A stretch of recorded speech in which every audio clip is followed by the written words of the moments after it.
So good afternoon, everyone. Everyone coming in, welcome to the EOcafe. As you hopefully know, this is our 51st EOcafe. We celebrated the 50th last time. And I'm very pleased today that we have Stefano Tarabella from European Commission.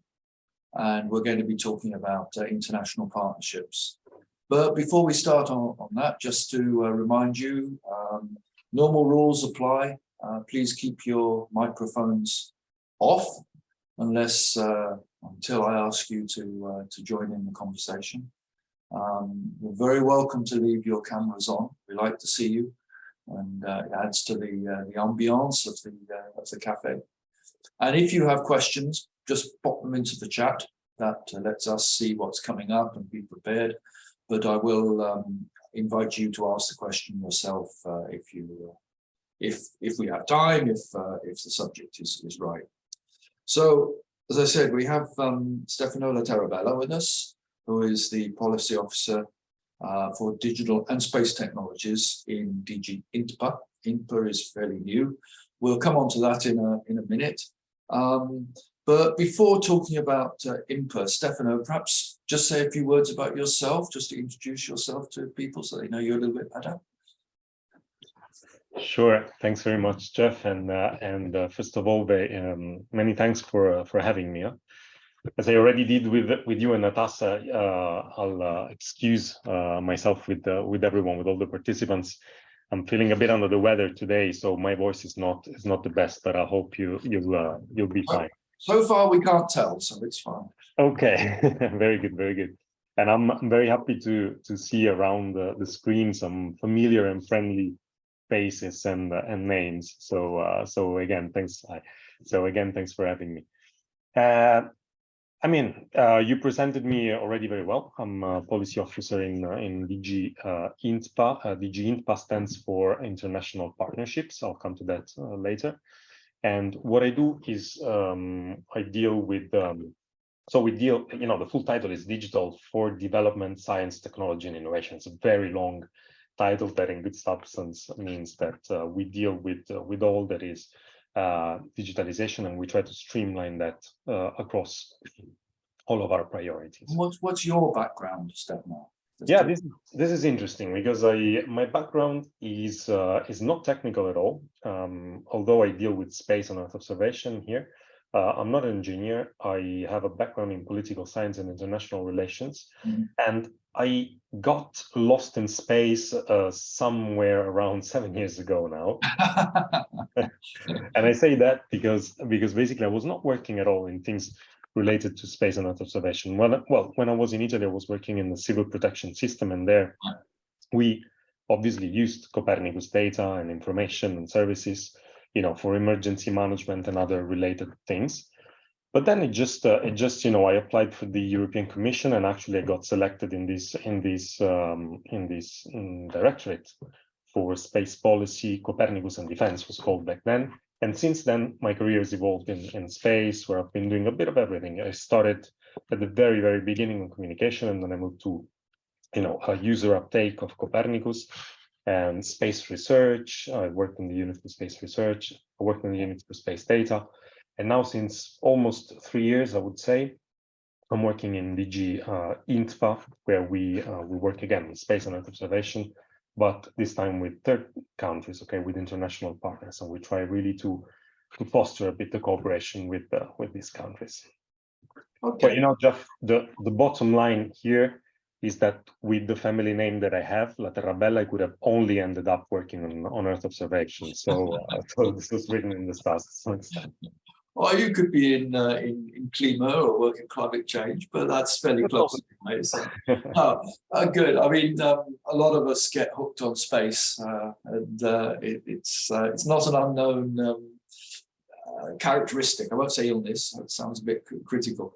No, let's. So over the last few years, space technologies, data and services as a tool to support international development has been growing. It's a really interesting area to explore, and I look forward to discussing it over the next up to an hour. So, and we've been in discussions with INPA concerning these activities for some years, 4 or 5 years now, with Philip Brunet when he was around. So, including, we supported a number of international missions to Latin America and to Asia, specifically the Philippines. And we've just been informed about a new mission that we'll no doubt talk about later to Panama. So I'm really pleased to welcome you today, and it's very timely that you're here and help us learn more about some of the opportunities that may exist or may emerge. Now, most of you know this is our 51st EOcafe, and one of the things that we found with the EOcafes is that we've been getting new audiences, we've been getting new people coming in. And whilst those of us who've been around for a long time have gradually built up a picture of which institutions are doing what and where they all fit in, a lot of the new players don't have that background. So one of the things that we're trying to do within the EOcafe is to sort of shed some light on the relationship between different actors in this, particularly institutional actors. So that fits very well because, I mean, firstly, maybe you can tell us a little bit about DG INTPA, what its origins are, what its goals are, and also maybe how it fits with the other actors, not DEFIS, clearly, but external relations, USPA, not as an agency. But maybe you could just give us a picture of INTPA and the links you have. Sure. Thanks, Jeff. Yeah, this is actually a very good question. Indeed, I think that INTPA is something that is slightly less known, especially in the space sector. This is, as you said, it's a new name, but it's an old DG. I mean, imagine that the development cooperation budget was, I think, was the first budget ever of the European Union when it wasn't called European Union. Okay. Yeah. So this is something that it's always been part of the, let's say, the European Union mandate since the very beginning. But DG INTPA stands for international partnerships. Okay. And it's a bit of a strange animal in the European Commission. And this is for one reason. Because if you think of all the other directorate generals of the European Commission, they mainly, and okay, not exclusively, but mainly work for the direct benefits or directly with the member states, okay? This doesn't mean that we do not work with the member states or for the benefits of the member states, but we mainly look outside the European Union, okay? So what we do is not working directly with the member states, but with around 92 countries in what's called the Global South, okay? These are mainly low and middle income countries in the 3 macro regions, so in the Americas, in Africa, and in Asia and the Pacific. But we also work with high income countries, okay?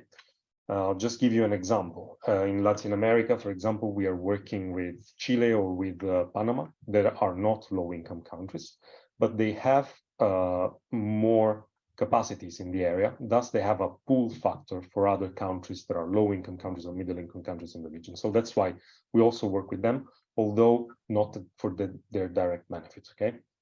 And so this is the main difference, I would say, with the other Directorate General of the European Commission. We look outside Europe, while they look inside. Obviously, we work directly and very closely with the different Ministry of Foreign Affairs, mainly in the member states, but also with the different development agencies in the member states. And one other thing that I want to add, because it's very dear to me, it's a bit the change of name in INTPA. INTPA until 2 years ago was called DG DEFCO. Okay, DEFCO stood for Development Cooperation. And the change of name for me is very representative of a switch of mentality that we had in these years and with this new commission.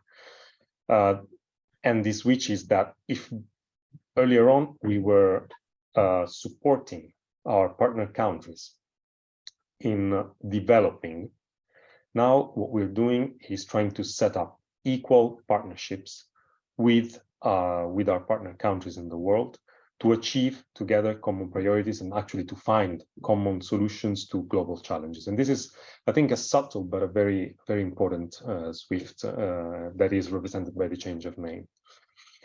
And to come to your question on the relations with other directorate generals, so we work, yes, very, very closely with the European External Action Service, the EAS that you mentioned.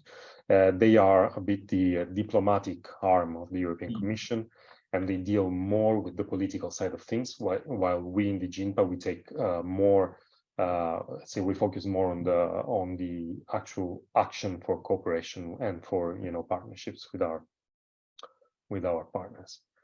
With the agencies, we work obviously a lot also with agencies. With EUSPA, EUSPA, as you know, is a new agency. It's not really a new agency. Obviously, was a GSA before, but the mandate is bigger now, and it's so we're working with them, although slightly less than other DGs because they have a slightly maybe more limited mandate on international.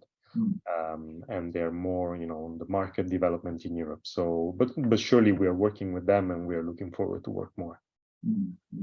Our market development in Europe links, I think, directly with market development elsewhere as well.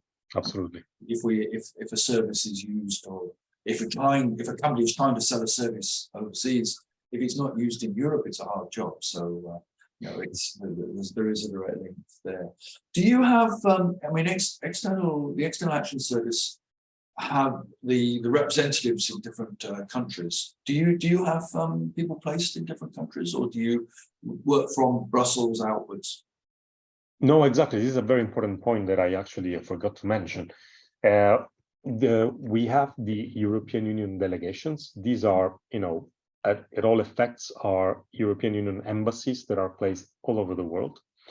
And these are, you know, under the European External Action Service, but they always have a cooperation section, and the cooperation section depends on DG, from DG INTPA, so from our DG. So exactly, we work always with and through our delegation, so through our colleagues that are in the different countries. And these are, you know, this can be actually pretty big offices. You imagine, you know, it depends on the size of the country and on the cooperation that we have with them, on whether or not they are like-minded partners or not. But we have delegations with hundreds of people working. For example, you know, I'm thinking of Turkey. I think we have 300 colleagues working there, and we have delegations with 3 or 4 colleagues working. For example, in smaller countries like Uruguay, just to mention one. Just to mention one we're playing right now in the World Cup, yeah. Exactly. So taken at random, of course. The External Action Service are looking more at the politics in the country, and you're dealing more with programmatics. You're bringing specific support to cooperative programs, partnership programs. Is that right? Perfectly right, indeed. Yes. What we do is really try to work with the ministries and the different local authorities in these countries through our colleagues in the delegation. And what we try to do is to create a dialogue, first of all, if there's not one already. Yeah. Try to understand what are the priorities of that countries and of that area, that region, and then matching them with our priorities. Yeah. The moment we find our common priorities, we define a common agenda, and we push obviously for our EU values to be there. No, yeah. So the human-centric digitalization, green digitalization, all that is centered around data protection, the Green Deal, the respect of human rights, gender equality, and all the EU values. And once we define with our partners what are the common points that we want to pursue, then we put some funding into it. Some can be common funding. For some countries, it can be funding mainly from the EU.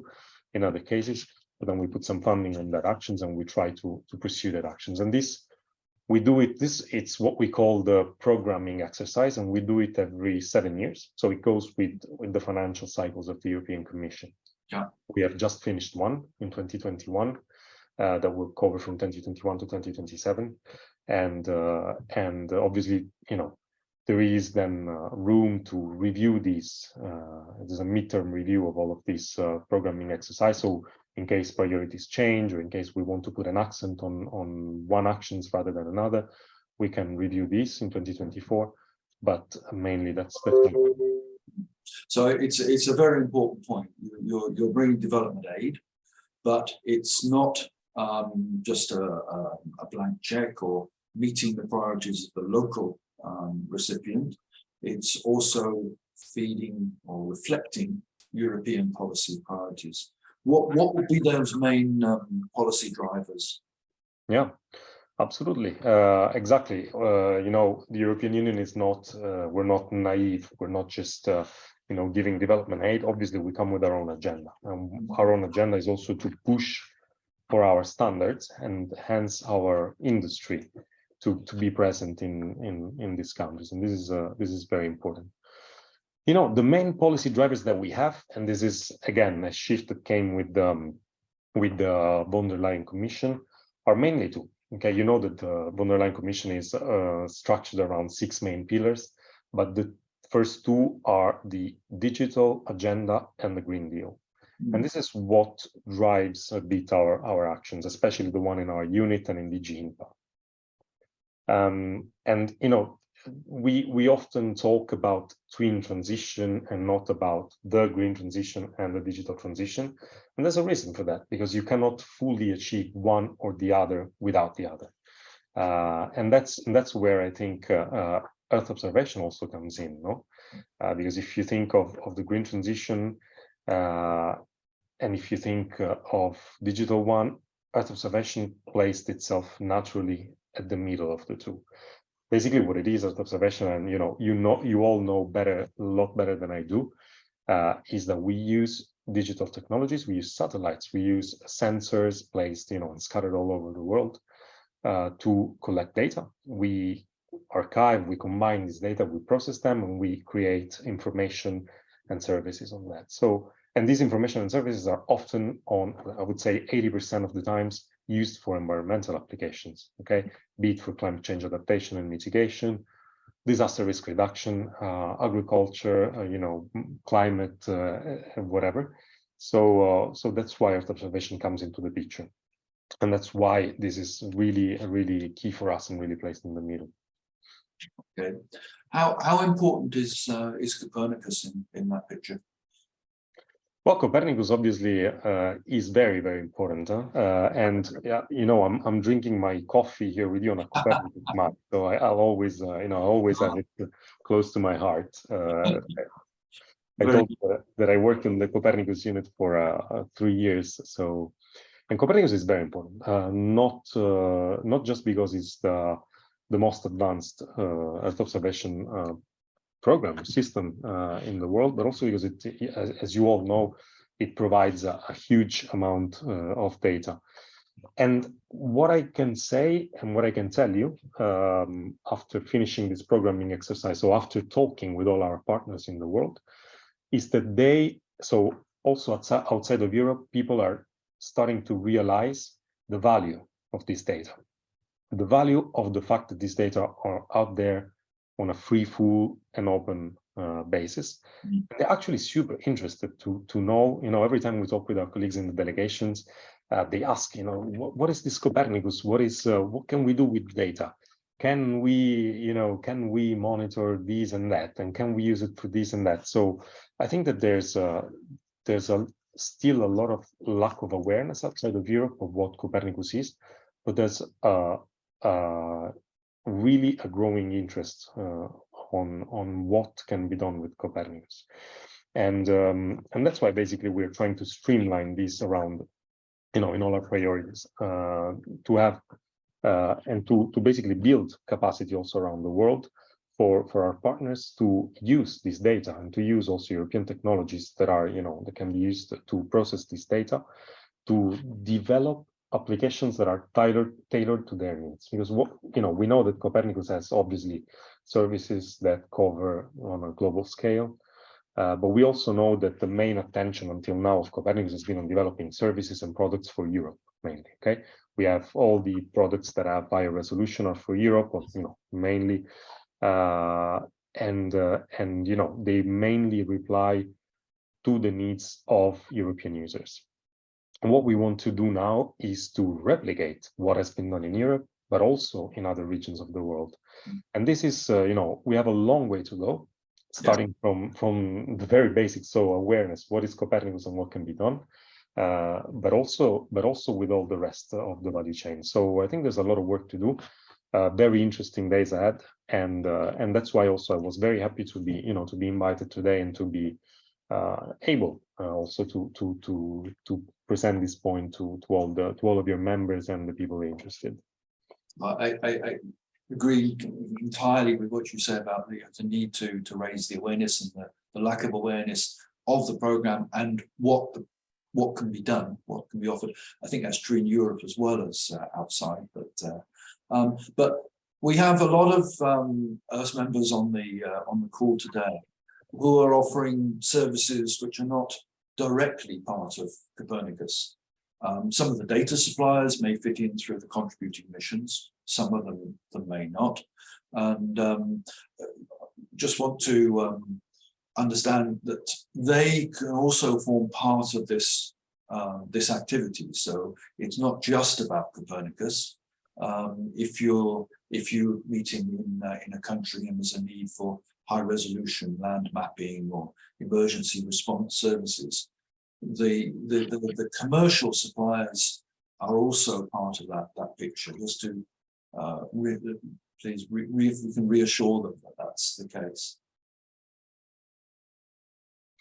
Absolutely. I mean, as you know, and as you mentioned, when you are in need of higher resolution data, you need commercial providers, you need contributing missions, and this is something that we know, and this is something that we are trying to also to include in all our actions. So I will tell you maybe later a little bit more about the main actions that we are developing. But that's why we need and we always need to have the European industry on board, okay? Because precisely as you said, there's many people around here that are already producing, products and applications that are based also on other types of data, and that we need to use their expertise and their knowledge and their services. Why not? Also in these regions in the world. Absolutely, we cannot just we cannot achieve all we can only with the free data from Copernicus, and not only with Copernicus. We also work with data coming from other programs, and this is also important to know. Yes. Okay. What other programs do you mean there? You're thinking about Galileo and other European programs, or? So yes, we do obviously work and try to develop synergies with Galileo, with EGNOS, but we work also with partners that already work with other data sets like Landsat, for example. Okay. Yes. Yeah. Okay. Combining these with Copernicus, but also with Galileo when needed, and this is absolutely sometimes is key. So we have to do it. There's no way around. Yeah, sometimes it's not always European data. Exactly. Sometimes politically, I imagine there are a need to be accommodating and to widen partnerships. So I think that can be understood. What in terms of geographically, what do you have priorities? Do you have? I mean, I'm aware of one or two targets that we can talk about or come on to talk about now or later as you like, but what are the real priorities geographically for INTPA? Okay, so the priority geographically is sub-Saharan Africa. That's without any doubt the main priority, and that's also it also reflects a bit the allocation of the budget is sub-Saharan Africa, and that's for obvious reason. We have worked a lot with Latin America and with Asia in the past, but obviously Latin America and Asia are not in the same situation as some countries, especially of sub-Saharan Africa. So that's where our main effort and our main focus is. And that's why for sub-Saharan Africa, and always, limiting myself here at the space and Earth observation field, because we're doing many things on digital and the rest, but only limiting myself to that. In Africa, we are developing a flagship program that will, I think, will start sometimes in 2024 and will last until after 2027. And this will be mainly structured around three pillars. One is, fostering policy dialogue with the African Union Commission. This is something that is not really existing or is a bit stranded at the moment, I would say. We are working very closely with our colleagues in DG for this. Then there will be a pillar on the development of environmental services for sub-Saharan Africa. And this will build on programs that are already existing, obviously, like CLIMSA, that takes care of climate service applications, and GMES in Africa. That is the main reference for Earth observation nowadays in Africa. And then a third pillar that will be built around support to emerging private sector and innovation ecosystem. And this is this is what we have in our plans for Africa. Obviously, we will keep supporting the actions that are already there. So GMES in Africa, CLIMSA, BioPAMA, and all the rest. We have many projects and programs going on already in Africa. But this is the new kid on the block that, if we can say so, that is coming up. This doesn't mean that we do not work with Latin America, Central America, or with Asia and the Pacific. And I'm actually very happy to see also in the screen some good friends and colleagues from Central America, with whom we are working very closely right now, because we're setting up together with our partners some Copernicus centers. This will be one will be set up in Panama, one will be set up in Chile, and another one in the Philippines. And these centers will all have a regional scope. Okay, so what they will do is they will try to provide services to all the countries present in the region. So Latin America and Central America in the case of Chile and Panama, and ASEAN, so Southeast Asia nations in the case of Philippines. These services will be mainly on environmental side of things, so everything that is disaster risk management, environmental protection, but also food security, and reduction of pollution at sea, and increasing vulnerability of populations in these areas. These to be noted, these areas are areas that are particularly prone to natural disasters. So that's also where where it comes from. Yes, so this is mainly the main priority is Sub-Saharan Africa, but we also work very, very closely with the rest, with the other two macro regions. So Sub-Saharan Africa is a broader policy approach, but you've already focused down in those three countries in order to start to define something which is much more Copernicus Earth observation, Copernicus related. Yeah. Exactly. Exactly. Obviously, when we work with Latin America or Asia, there are already some underlying capacities that are these are very well developed countries. When we talk about Chile, when we talk about Panama and Philippines, they have a lot of capacities when it comes to Earth observation, which is not the case for many countries in Sub-Saharan Africa. Obviously, let aside Nigeria or South Africa or Kenya. And that's why we when we work with them, we start from a different starting point, and this allows us also to focus ourselves on other things. For example, let me give you the example of Panama. Apart from the let's say the pillar of developing environmental services, we are also focusing a lot together with our partners on the business support. And this is something also that is very interesting for the European industry, and that is something again for which I'm very happy to be able to present this to you today, because at some point, actually very early, given that this center should start being implemented in sometimes in January 2023. We will need the support of the European industries and European companies that are active in remote sensing. Why? Because basically what we want to do is to try to, again, replicate and create a market also in Central America and in Latin America, a market that is partly already there, but it's not I would say, if I can, as developed sometimes as the European market for what concerns observation in space. So that's where European companies come in with their knowledge, with their expertise, and they could help and support there with capacity building, with training, with coaching, but also they could just simply help us, put together infrastructure, startup programs, for example, service developments, etc. So I guess that's also something to to keep in mind for the people around. This is something that is coming up, and this is something for which our implementing partner in the region will open calls for European companies also to join this action and to be part of it. Mm-hmm. No, I mean I think it's very exciting development. It's something that we did talk about or look for back in the very early days of Copernicus, even when it was still GMES. So I'm really pleased that it's starting to bear fruit.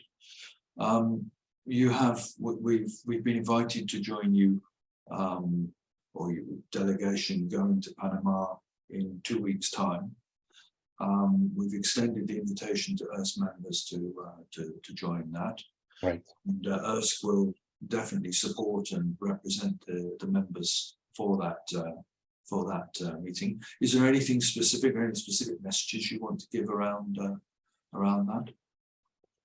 Yes. Thanks for bringing this up. This is actually very important. So I myself am coming back from a week in Uruguay, in Montevideo, where we've been with our director, so with the director in DG INTPA for Latin America and the Caribbean. This new director has been tasked with a very important task, is to deliver a global gateway investment package. And then maybe I'll tell you more also about what the global gateway is.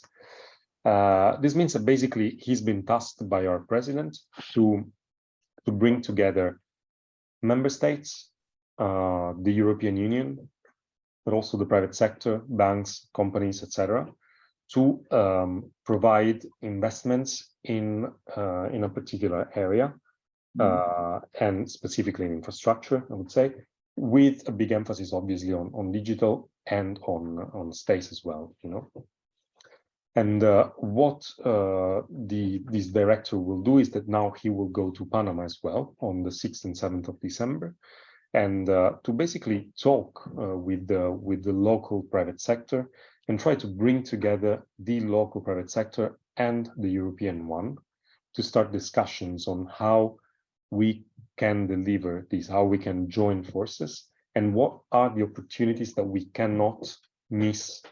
Whatever happens, we cannot miss those opportunities for investment in that particular region. Okay, this is the main high-level reason of the mission. Obviously, we thought immediately of ERSK for to represent the European remote sensing companies there in this meeting with our director and with the different local stakeholders that will be there. It would be great if anyone from your members would actually be able to join. I'm sure that some of you have interests, particularly in the Latin American market. Some of you might be more interested in other areas, but in general, who has an interest in these, or who is active, for example, in training, capacity building, and service development, this could be a very interesting opportunity to join this meeting. What we really want to do is start the discussions ahead of so there will be a business summit between the European Union and Latin American Caribbean.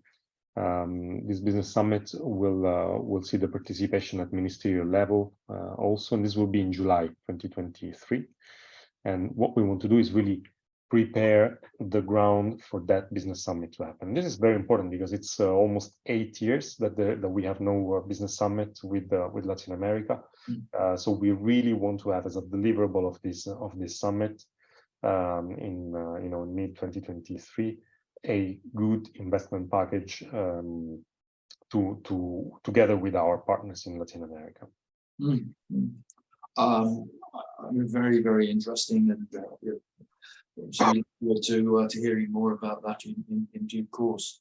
There've been one or two questions coming up in the chat. I've still got a lot more, but let's give somebody else a chance to come in as well.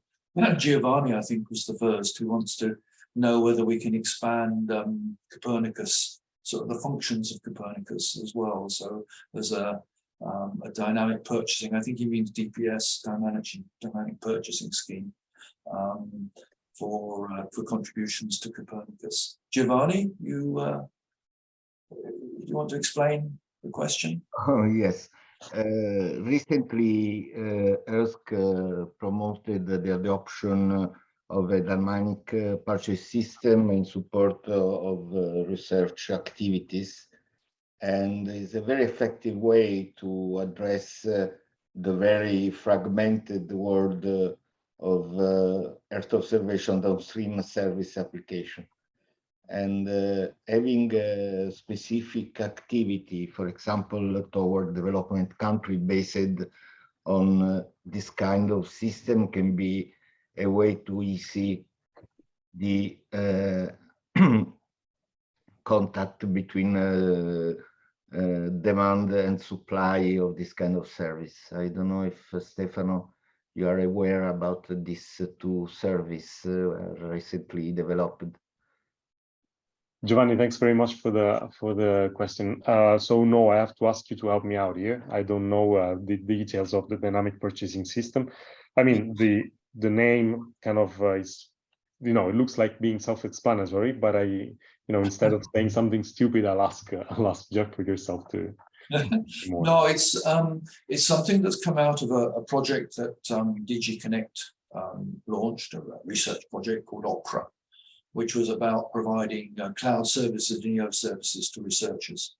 And as part of that, the team came up with this dynamic purchasing system, it's a European legal framework, which enables, which brings flexibility into the procurement.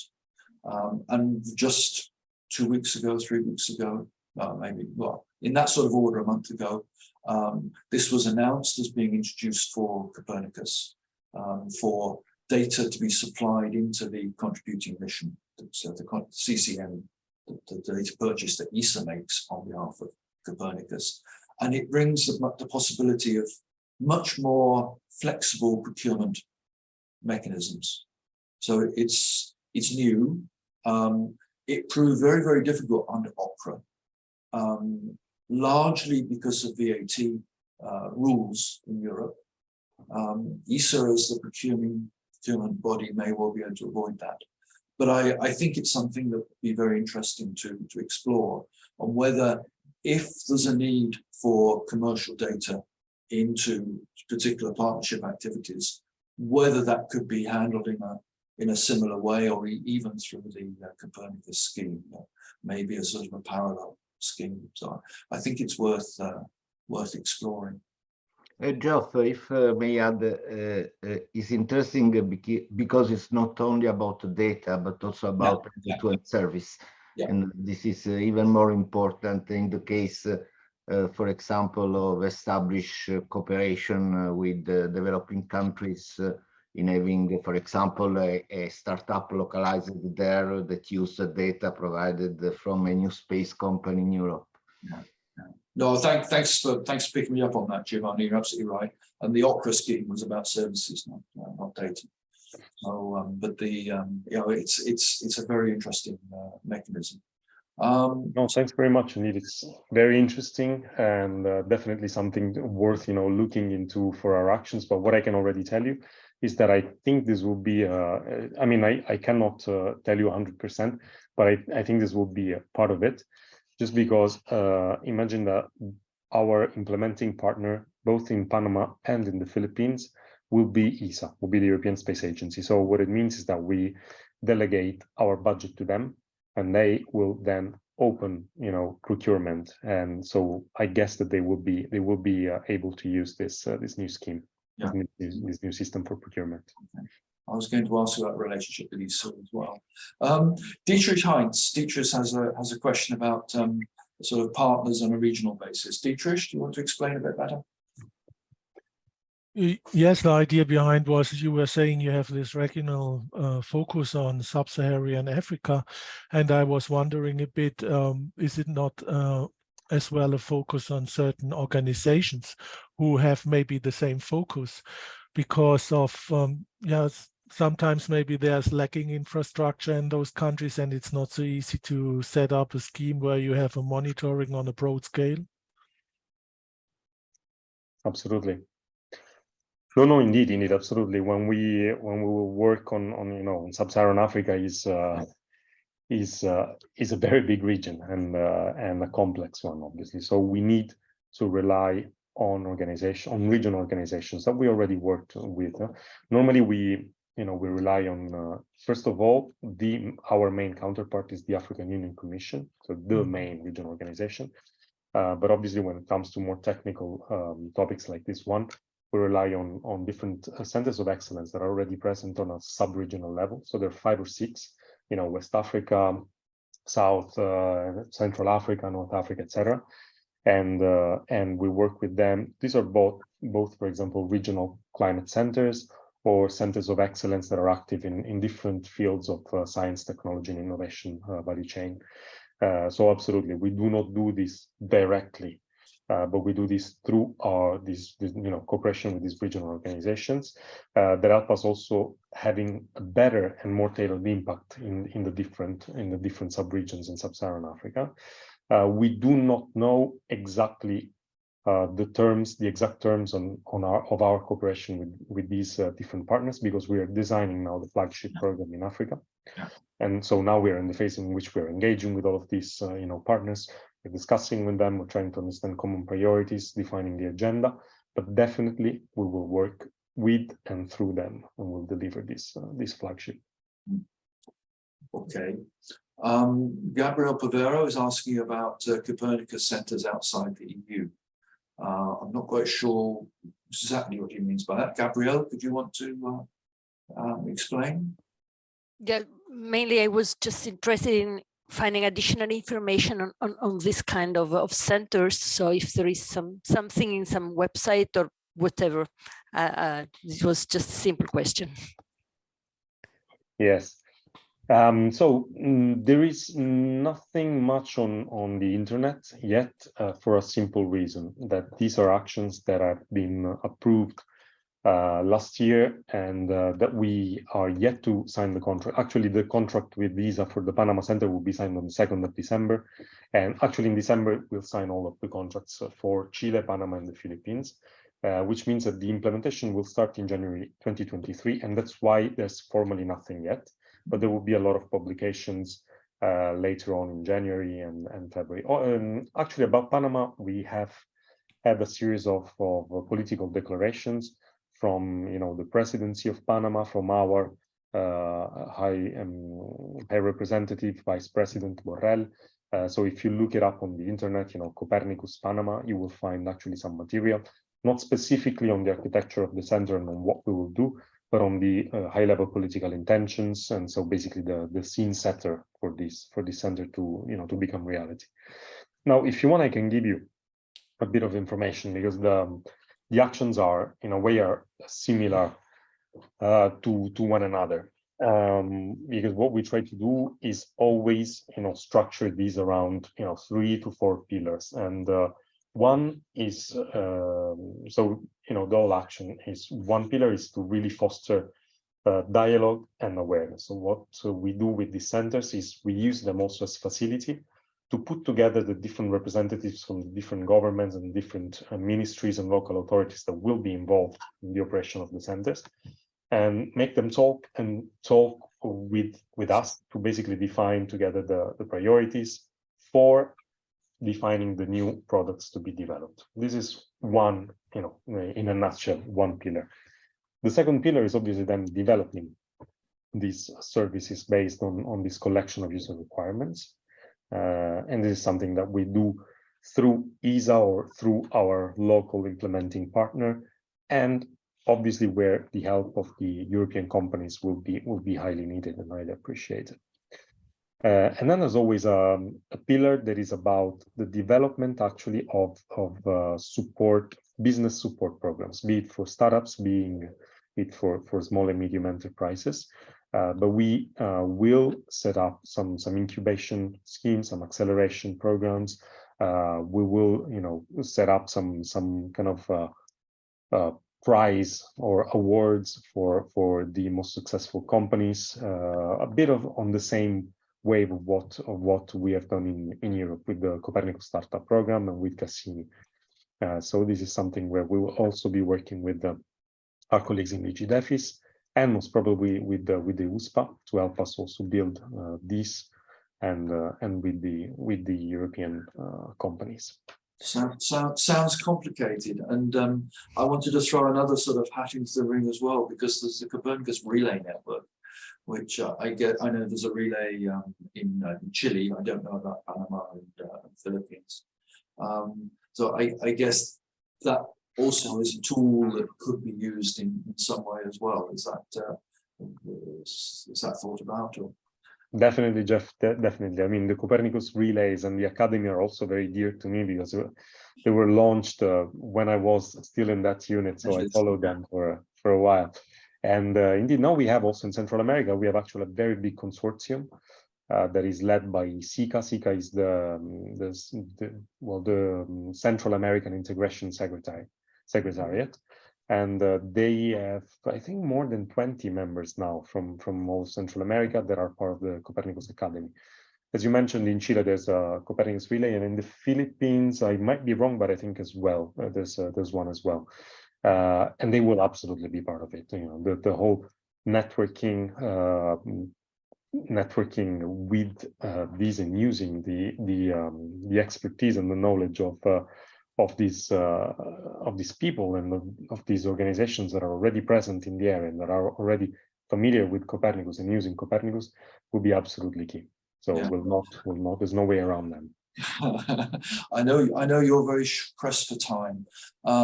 There's a question from Mark who's wanting to understand the procurement process and where to find the calls and what's happening. Mark, do you want to say anything or? No, you have just said very well the question. No, the question is about the information for the calls to be issued together with the local institutions and INTPA, and about the selection process as well. Who is leading it? Is it locally led, or INTPA is in the leading role? What the process here? Thanks for the question. A very pertinent one, obviously. So this will depend on the action itself. In the case of Panama, the procurement will be led by the European Space Agency, that is our implementing partner in the region, from one side, and from AIG, which is the government authority for innovation, on another side. Obviously, the different pillars of the action are split between some will be implemented from ESA and some will be implemented from AIG. And so basically the procurement will be led by these two agencies. In Chile, the implementing partner should be the University of Chile, and they again will be the one implementing the action. This is kind of a smaller action in a way, so I'm not sure there will be a lot of procurement around that. But this is the implementing partner who will manage it. For the Philippines, is the European Space Agency that will lead the procurement in general. And for Africa, we still have to see, because as I told you, we are still in a more, let's say, initial phase. But what is important here to understand is that the Commission, so DG INTPA, DG DEFIS, for sure, will always be in the steering committees of these programs. So we'll have their say, obviously, for what concerns procurement as well. And one other thing that is maybe very relevant and important for you, and that I should have mentioned maybe before, is that in our unit we have set up recently what is called the D4D Hub. The D4D Hub means Digital for Development Hub, and this is a platform that puts together member states, the private sector, banks, civil society organizations, academic organizations, etc., precisely with the scope of discussing interest in a specific action, or of a specific project, for example, in a specific area, and try to pool resources from all these partners to then realize these projects. Okay. Within the D4D hub, we have what is called the Private Sector Advisory Group. This is a group that you can all join for free. There's an open call. You can just apply, and after a while, you will receive a reply whether you've been accepted or rejected. But I frankly don't see any reason why any of the members of ERST should be rejected. And it's basically, again, it's mainly a networking platform to really where all the interest from a member state or a private operator will be discussed. So the point of being in is that you are aware of all that's going on. If you're out, basically you don't get any of this information. But being in doesn't mean necessarily that you will be part of a project, but it means that you can present your interest in a project and actually see if among these other 80 members that are part of it, there is, and in this private sector advisory group, we have from very big companies like Telefonica or Telecom Italia to small companies of 5 or 10 people. So this is important also because maybe you can jump in other projects of bigger companies, or vice versa. Bigger company can have an interest in a project that you maybe are developing or are interested in developing. So what I suggest you to do is to, maybe I can share this information then with Jeff and with Ersk, and Ersk maybe can convey the message to you, to access the call. But this is, I think, something that at least for some of you will be very interesting. Yeah. If we make sure that Natasha has the information, then it'll go out to everyone who's on the call, everyone who's registered for the EOcafe. That's really good. D4D hub, I think you said. That will be, I think, extremely useful. I think you'll get a lot of interest. I know that you have another meeting starting in 7 minutes' time in another building, so you have to make a transit. So no problem. I can run. I think if I run, I can make it in 3 minutes. So okay. No problem. So I mean, this is fast moving, and I think of very, very strong interest. I think it's something. Please use ERSK as a channel. I think that's fairly clear. But and also to everyone on the call, it's fairly obvious, but I just want to make the point that within the chat there is information being shared. So please do look at the chat, because you will find that information on the Panama mission, information on some of the links that we've talked about are placed in the chat. So you really should have a look at that. I mean, there are other things I wanted to go into, but I think it's probably a good point to finish. But with the sort of thought that it may well be worth inviting you back fairly early in the new year to give an update based on the projects which are kicking off and some of the more specific details around those, if you're able to say more at that time. But as and you talk about the business summit in July, that again is going to be something that's interesting to exchange further on. So it seems that if you're willing, you could be a fairly regular visitor into the EOcafe, and we could have many further conversations. Jeff, it's always a pleasure, just sharing a good coffee with you guys. So hopefully, soon we'll also manage to do it.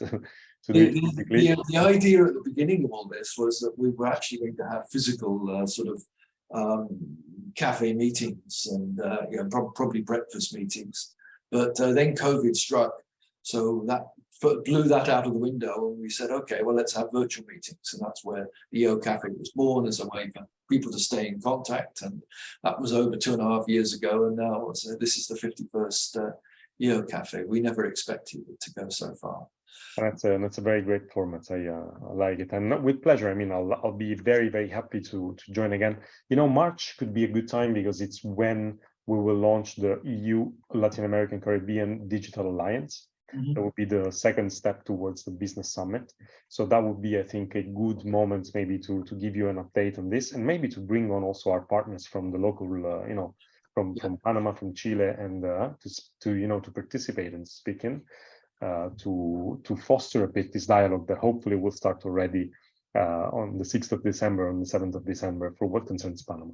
Well, we've had Alberto on the call, and he's put a number of comments into the chat. So yes, it'll be good to have him sort of facing us as well.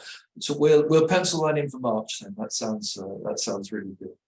I'll let you go. Thank you very much for sharing with us today. I think it's a very exciting development, and let's hope that it can really lead to some good new business opportunities for the companies in Europe. Indeed. Thanks very much for having me again, and goodbye to all of the people that are connected. Thanks very much. Thanks, Stefano. Thank you. Thanks. Bye. Is Natasha still here to show the final slides? Yes, of course, I am here. Oh, good. Yeah, I'm on screen as well. So that was I think that was really excellent. The next EOcafe, as usual, 2 weeks' time. We haven't said definitively it'll be the last one before Christmas, but we will see. We'll let you know next time. I'll be talking with Simon Kay, who's in DG Klima. So again, Commission policies, and looking at particularly at EU carbon removals policies with forestry and different aspects. So we'll be exploring the Green Deal aspects of how Earth observation can contribute, how that's being fed into legislation and regulation. So that again should be quite a very interesting subject with quite a lot of relevance for the sector, and hopefully some business opportunities emerging. So that's it for today. We'll end the formal informal EOcafe at that point, and please, anyone who wants to join in and say something now, please feel free just to open your microphone and say something as usual. Thanks for you all for being with us today.